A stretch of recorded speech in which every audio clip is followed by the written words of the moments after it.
Welcome back to the Real Life Pharmacology podcast. I'm your host, Eric Christensen, pharmacist, and today we're going to cover tricyclic antidepressants. And the first three examples that come to mind of drugs that are maybe more commonly used in clinical practice are amitriptyline, brand name Elavil, nortriptyline, brand name Pamelor, and doxepin, brand name Sinequan. So tricyclic antidepressants are really older drugs. They've got a little bit more of a vast side effect profile, and we're certainly going to cover that today. But first I want to start mechanistically. So from a mechanism perspective, the primary mode of action of these medications is they inhibit the reuptake of serotonin, as well as may have some activity on norepinephrine as well. And these levels are changed in the brain, and these levels are increased generally in the brain. And if you think of other drug classes like SSRIs or SNRIs, serotonin norepinephrine reuptake inhibitors, they definitely cross over and have similar activities to those classes of medications. However, there also are other mechanisms with these, with the tricyclic antidepressants. So some of them definitely have older generation antihistamine activity as well.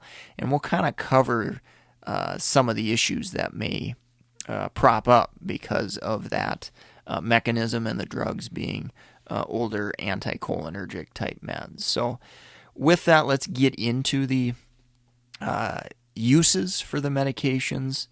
Tricyclics may see it used for depression. These drugs are not first line due to the side effect profile. May see them used for various pain syndromes. So a couple of classic examples, nerve type pain or neuropathy you may see them used for. Fibromyalgia is another example that you may see them used for. Other behavioral health issues, maybe rarely anxiety, PTSD. Sometimes you'll see them used for insomnia. Oftentimes it's maybe kind of an add-on bonus type effect. So for instance, maybe a patient has fibromyalgia and it's causing them to not sleep very well at night. Because these drugs are sedating, that might be kind of a dual purpose to try to use one of the tricyclic antidepressants. One other thing you may see them used for is itch. I would say that's more so with doxepin. It's got a little bit more antihistamine maybe activity than some of the other agents there as far as the tricyclics, but rarely you might see it used for that. Now let's get into those side effects a little bit deeper. So anticholinergic side effects, remember the term SLUDs, S-L-U-D. And with SLUD or SLUDs, you've got to remember salivation. So these drugs inhibit salivation, can cause dry mouth. They can inhibit lacrimation and cause dry eyes. They can also contribute to urinary retention. So that's what the U is for. So again, kind of drying up, holding fluid back is kind of the good way to remember. And again, diarrhea is the D, or excuse me, defecation is the D. They do not cause diarrhea, they cause drying up, they cause constipation. Sorry about that, sorry for the clarification. So again, SLUDs, can't salivate, can't lacrimate, can't urinate, or can't defecate. Okay? So another term, another way to remember this is can't spit, see, pee, or poop. So some people like it either way. So I just thought I'd throw it out there for you so you have it anyway. Some patient education points with these medications.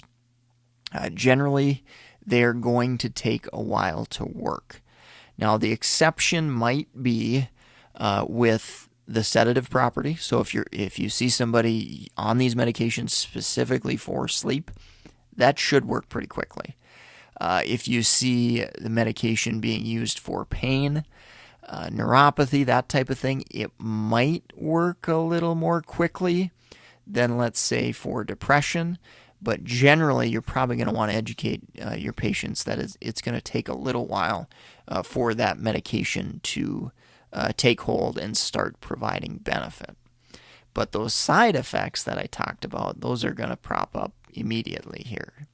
So a few other side effects I definitely wanted to mention, because really the side effect profile limits the use of these medications. So sexual dysfunction can happen. That can be really problematic, especially and bothersome in our younger patient population, definitely for sure. But oftentimes can bother older patients too.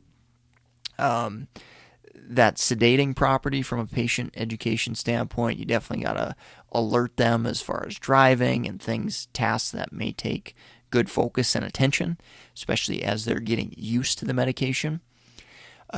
In our elderly population, more specifically, confusion and fall risk can really ramp up with these medications, and the tricyclic antidepressants are generally discouraged to use in our elderly population. Again, I've definitely seen them used in geriatrics, but again, it's typically more of a last line type of thing because of all those side effects, anticholinergic effects, confusion, falls, sedation, and all those risks. Now, as a clinical pharmacist, when I'm reviewing a medication list, I definitely look at medications that show up in the prescribing cascade. So if you recall, the prescribing cascade is simply adding a medication to treat a side effect of another medication. So tricyclic antidepressants give me a perfect opportunity to explain this. So as I'm looking at a medication list, and if I see something like artificial tears, artificial saliva, medications for BPH like alpha blockers, tamsulosin, 5-alpha reductase inhibitors like finasteride or Proscar, meds being used for BPH, anticholinergics can exacerbate that and worsen that. Same thing with constipation, which anticholinergics and tricyclics can cause. If you see a patient on a lot of Miralax, Docusate, Senna, all these are kind of tipping you off to look at that medication list and make sure they're not on a TCA that has anticholinergic side effects. So just a little clinical practice pearl to keep in mind there as you're reviewing a patient medication list. Keep an eye out for some of those trigger meds that may be blocking or covering up side effects from other medications.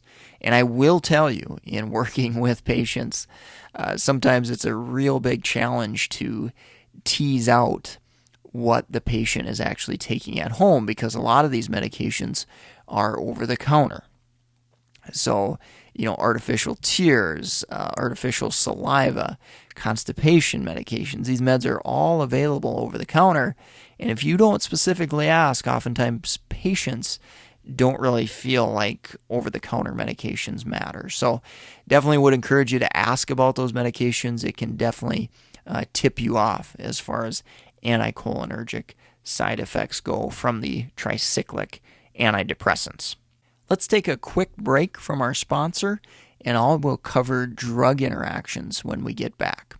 MedEd101.com/store has a growing list of resources for the hungry nurse practitioner, physician's assistant, pharmacist, pharmacy student.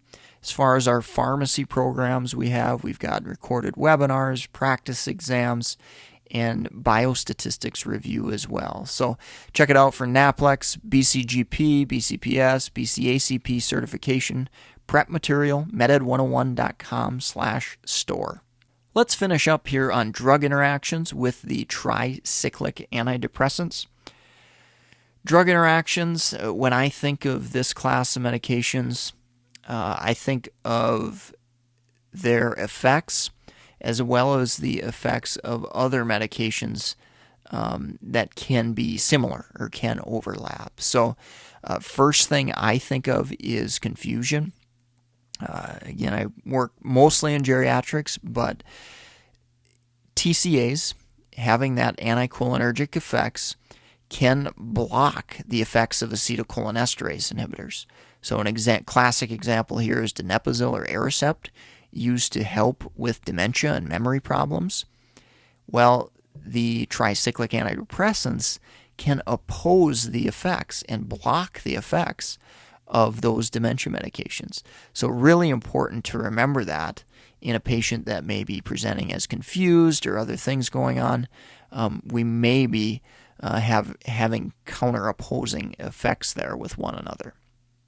Other things I think about, sedative properties. So if you've got a patient on benzodiazepines, if you've got a patient on opioids, if you've got a patient on other sleepers, we can kind of have this cumulative sedative effect.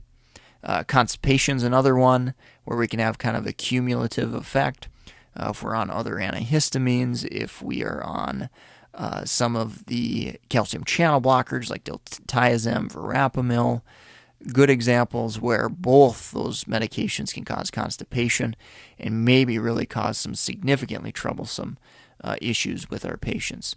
QTC prolongation is a risk with patients. So keep in mind maybe patients who have trouble with arrhythmias already have a prolonged QT interval. Maybe they're on antiarrhythmics like amiodarone, for example, or other QTC prolonging agents like antipsychotics or quinolone antibiotics. So another thing to kind of keep in mind as far as drug interactions go. We also like to keep an eye on anticholinergic load. So when we're reviewing that medication list, keep an eye out for some of the over-the-counters, some of the older antihistamines, Benadryl, diphenhydramine being a classic example. Doxylamine is another anticholinergic medication that can have similar effects, side effects to TCAs, found in a lot of cough and cold preparations sometimes.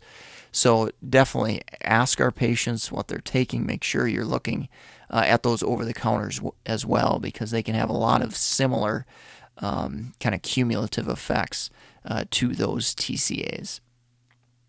I think that wraps up the episode for today. I hope you enjoyed the podcast. If you're listening to us on iTunes, definitely leave us a rating and review. We greatly appreciate that. If you like the content, you'll definitely enjoy the content at meded101.com/store, our sponsor here. And take care. Thanks for listening, and have a great rest of your day.